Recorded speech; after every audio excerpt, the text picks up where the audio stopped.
गया तीर्थ में पिंड दान की विधि।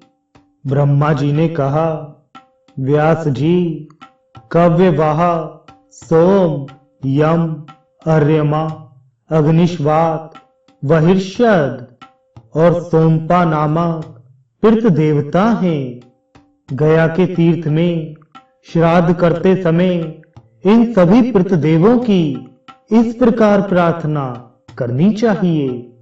हे कव्यवाह, सोम, यम, अर्यमा, अग्निश्वात, वहिर्ष्यद, सोमक पितृ देवता, आप महाभाग यहाँ पधारें।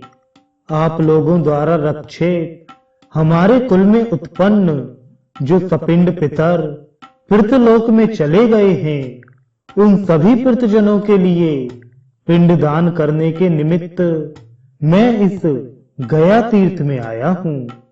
ऐसी प्रार्थना करके फल्गु तीर्थ में पिंड दान करके मनुष्य को पितामह का दर्शन करना चाहिए।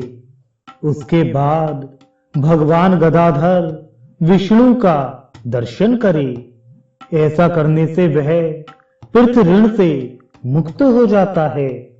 फल्गु तीर्थ में स्नान करके जो मनुष्य भगवान गदाधर का दर्शन करता है, वह सद्या अपना तो उद्धार करता ही है, साथ ही वह अपने कुल के 10 पूर्व पुरुष एवं 10 पश्चातवर्ती पुरुष पर्यंत 21 पीढ़ियों का उद्धार करता है।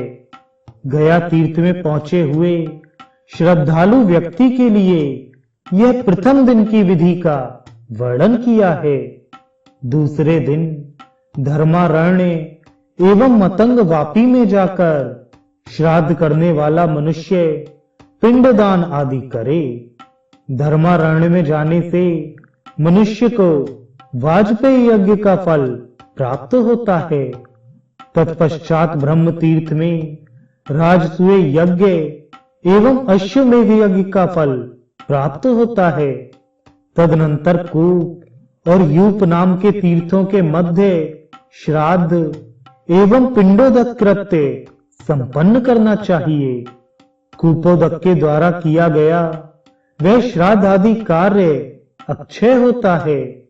तीसरे दिन ब्रह्मसत तीर्थ में जाकर स्नान कर तर्पण करना चाहिए। तदनंतर यूप एवं कूप तीर्थ के मध्य में श्राद्ध तथा पिंड दान करने का नियम है। तदनंतर गोप्रचार तीर्थ के समीप में ब्रह्मा के द्वारा कल्पित ब्राह्मणों के सेवन मात्र से पृथजन मोक्ष प्राप्त कर लेते हैं। युग तीर्थ की प्रदक्षिणा करके वाजपेयी यज्ञ का फल प्राप्त कर लेना चाहिए। चौथे दिन फल्गु तीर्थ में स्नान करके देवादिकों का तर्पण करे और उसके बाद गया शीर्ष में रुद्रपदादि तीर्थों में जाकर वह पितरों के लिए श्राद्ध करे।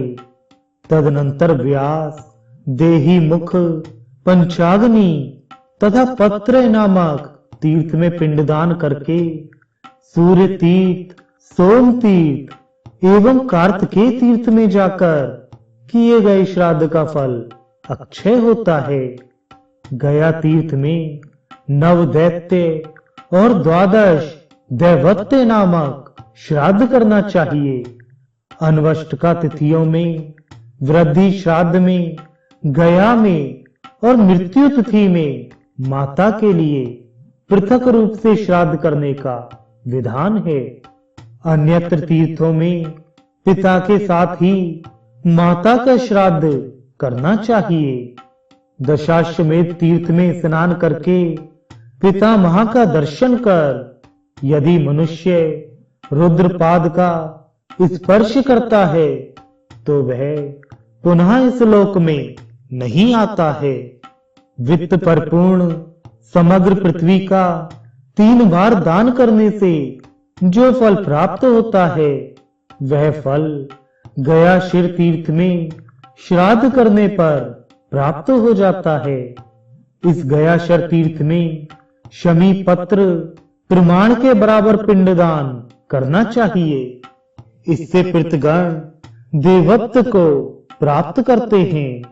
इस कार्य में विचार करने की आवश्यकता नहीं है। भगवान शिव ने मुंडपृष्ठ तीर्थ पर अपना चरण रखा था, अतः उस तीर्थ में अल्पमात्र तपस्या से ही मनुष्य महान पुण्य प्राप्त कर लेता है। जो व्यक्ति गया शीर्ष तीर्थ में नामोच्चार के साथ जिन पितरों का पिंडदान करता है, उससे नरक लोक में निवास करने वाले पितृजन स्वर्ग लोक एवं स्वर्ग में रहने वाले पितरों को मोक्ष प्राप्त हो जाता है। 5वें दिन गदालोल तीर्थ में स्नान करके अक्षय वट के नीचे पिंडदान करने वाला अपने समस्त कुल का उद्धार कर देता है। अक्षय वट के मूल में शाक अथवा उष्णोदक से एक ब्राह्मण को भोजन कराने पर करोड़ ब्राह्मणों को भोजन कराने का फल प्राप्त हो जाता है। अक्षय वट में श्राद्ध करने के पश्चात फिर पितामह का दर्शन करके मनुष्य अक्षय लोकों को प्राप्त करता है एवं अपने 100 कुलों का उद्धार कर देता है।